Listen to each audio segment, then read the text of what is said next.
एक अरसे से मुझको जिसकी तलाश थी, एक अरसे से मुझको जिसकी तलाश थी, हुआ गुमा मुझे कि जैसे वो यहीं कहीं आसपास थी। एक अरसे से मुझको जिसकी तलाश थी, हुआ गुमा मुझे कि जैसे वो यहीं कहीं आसपास थी। देखा जब उसको मैंने तो देखता रह गया, उसकी जुल्फ़ें, उसकी आंखें और उसकी हंसी। उसकी बातों में यारों एक अलग खुमार था। शायद नहीं, बेशक वो मेरा पहला प्यार था। एक्सक्यूज मी, इंग्लिश हॉनर्स की एडमिशन की लाइन यही है क्या? अब इससे पहले मुझे हॉनर्स पर हंसी आती, मैं पीछे मुड़ गया और अल्हम्दुलिल्लाह आज तक शुक्रिया अदा करता हूँ खुदा के उस हसी नज़ारे का। कद 5 फुट 4 इंच, रंग बिरंगी फूलों वाली कुर्ती, नीचे नीली डेनिम, कानों में झुमके और फुटबॉल सी बड़ी आंखें जिन पर जड़ा हुआ था काजल, और इसके ऊपर कहर ढा रहे थे जूड़े में बंधे उसके सुनहरे बाल। उसका सवाल तो सुन लिया था मैंने, पर अपनी जुबान पर काबू खो चुका था मैं। संक्षिप्त में कहूँ, चारों खाने चित।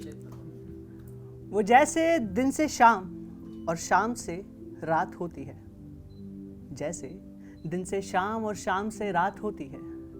वो जिसके करीब महबूब रहे उसी के हाथों में कायनात होती है। जैसे दिन से शाम और शाम से रात होती है, वो जिसके करीब महबूब रहे उसी के हाथों में कायनात होती है।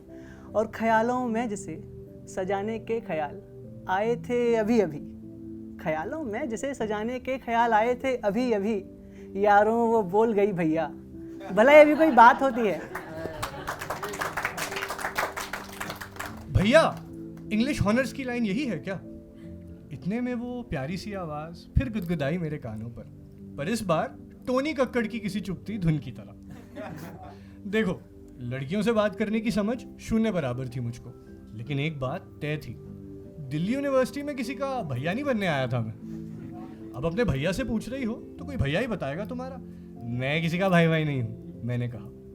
अब जहां उम्मीद थी कि एक जोर की गाली सुनने मिलेगी, वहां उसकी हंसी की आवाज से सारा गलियारा भर गया।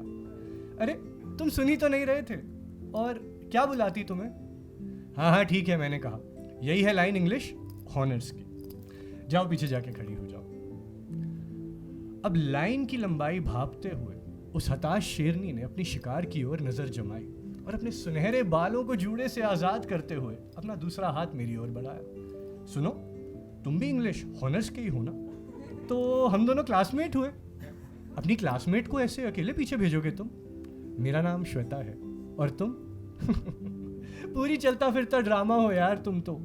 मैं कसक हूं, मैंने कहा, उसका हाथ थामा और उसे लाइन में अपने आगे खड़ा कर लिया। वो कहते हैं ना कि हर बात बयां होती नहीं, कुछ बातें यारों राज होती हैं। हर बात बयां होती नहीं, कुछ बातें यारों राज होती हैं। तुम मानो न मानो, it's all up to you, पर दोस्ती इश्क का आगाज होती है। दोस्ती इश्क का आगाज होती है। अब देखते ही देखते, कर लीजिए, शुक्रिया। अब देखते ही देखते श्वेता और कसक अजनबी से क्लासमेट, और क्लासमेट से सबसे अच्छे दोस्त हो गए थे। अब चाहे कैंटीन हो, पनवाड़ी, मैगी पॉइंट, या क्लासेस बंक करने के बाद डिटेंशन रूम, हम दोनों कॉलेज में हर जगह साथ ही पाए जाते थे। अब मुझे कॉलेज में सब पहचानने लगे थे, क्योंकि मैं कॉलेज की सबसे खूबसूरत लड़की के साथ जो था ना। तुम श्वेता के बीएफ हो ना? चलते फिरते लोग मुझसे ऐसे ही पूछ लिया करते थे। ये देख, उसने एक दिन कहा मुझसे, कसक, ये लोग सोचते हैं we are probably dating. Probably और हॉनर्स, इन सब शब्दों की इंग्लिश ट्यूशन देते देते हमारे कॉलेज के पहले 3 महीने कैसे गुजर गए ये पता ही नहीं चला। उसके बाद आया हमारा कॉलेज का फेस्ट, जहाँ सरेआम मैंने उसके लिए गाना गाया था।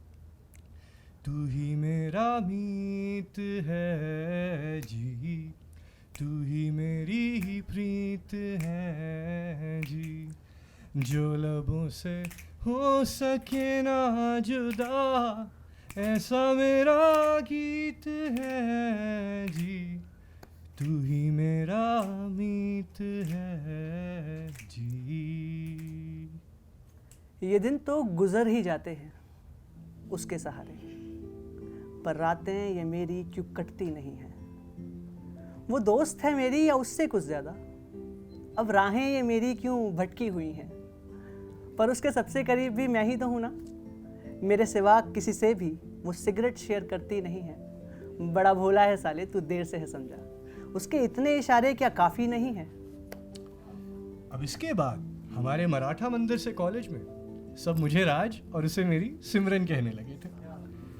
ये सब देखकर एक रोज ख्याल आया कि आखिरकार ये लड़की मेरी थी कौन, सिर्फ दोस्त थी क्या?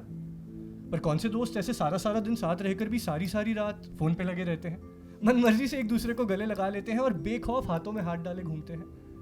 ऐसी दोस्ती मैंने पहले कभी देखी और की तो नहीं थी। तो क्या वो मेरी गर्लफ्रेंड थी? देखो, नखरे वो अपने बिल्कुल एक कलयुगी प्रेमिका जैसे उठवाती थी मुझसे। वो मेरी क्या थी ये मुझे नहीं मालूम, पर मेरे अंदर अब उसका सब कुछ होने की ख्वाहिश आ चुकी थी। खुद पर से यारों इख्तियार खोने लगा था, सर बसर मुझको पहला सा प्यार होने लगा था। क्या वो भी मेरे लिए यही महसूस कर रही थी? अगर कर रही थी तो फिर कहने से क्यों डर रही थी? फिर मैंने मन को समझाया कि लड़कियों ने कहा इन सब चीज़ों में कभी पहल की है, जो करना था मुझे ही करना था। तो अब ऐसा है कि सीन को हमने कुछ इस कदर सेट कर लिया है, सीन को हमने कुछ इस कदर सेट कर लिया है कि जूतों से लेकर बालों तक को सेट वेट कर लिया है। सीन को हमने कुछ इस कदर सेट कर लिया है कि जूतों से लेकर बालों तक को सेट वेट कर लिया है। और उसको भी तो कुछ ज़रूरी कहना है ना मुझसे, उसको भी तो कुछ ज़रूरी कहना है ना मुझसे। मैं बता रहा हूँ यार, तुम्हारे भाई ने बंदी पटाना अब क्रैक कर लिया है।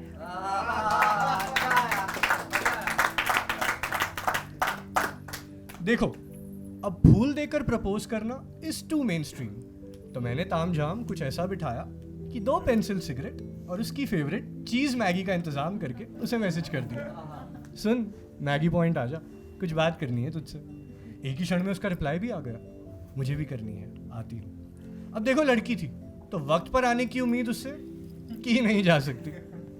इस बीच मेरी बेचैनी हद पार कर रही थी। वो भी तो कुछ कहना चाहती है ना मुझसे, कहीं वो भी तो मुझसे। मेरी धड़कनें पूरे चौबारे को सुनाई पड़ रही थी। आखिरकार 3 सुट्टों और 10 मिनट के इंतजार के बाद उसकी पहली झलक मुझे दूर से आती हुई दिखी।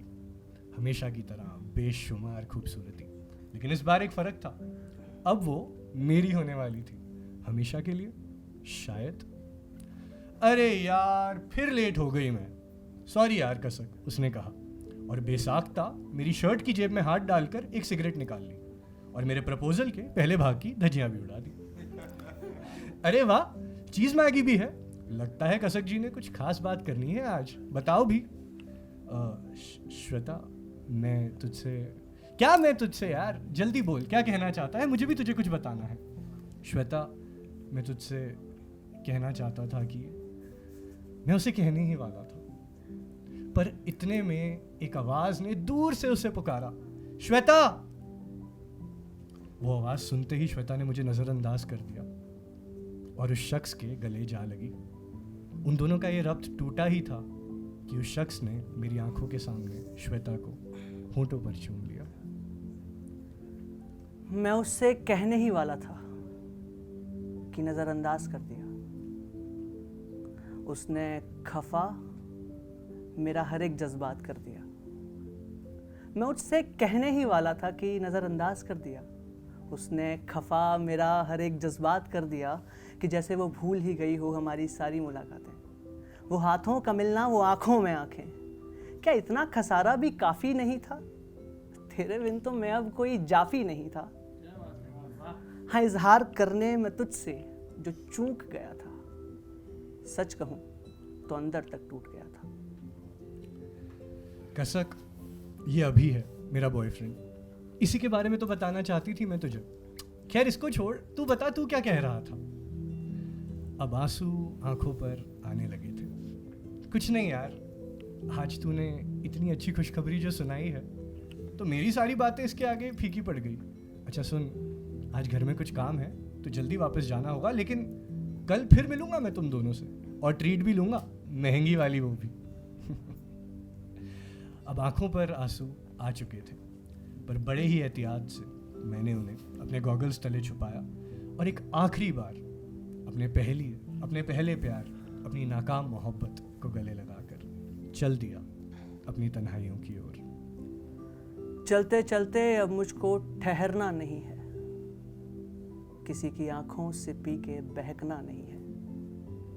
चलते चलते अब मुझको ठहरना नहीं है, किसी की आंखों से पी के बहकना नहीं है। किसी अजनबी से मुझे अब इश्क करना तो है, किसी अजनबी से मुझे अब इश्क करना तो है, पर इश्क में अब हद से गुजरना नहीं है।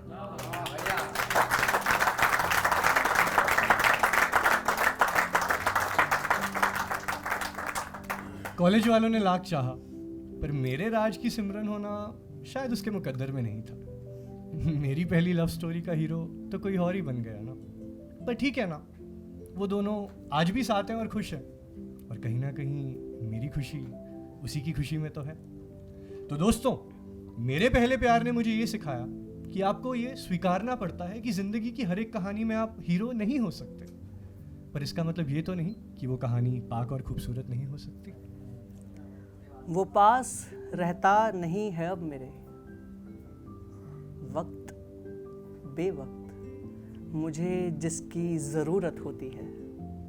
वो पास रहता नहीं है अब मेरे, वक्त बेवक्त मुझे जिसकी ज़रूरत होती है। कुछ कहानियाँ इसलिए ही मुकम्मल होती नहीं क्योंकि वो अधूरी ही खूबसूरत होती हैं।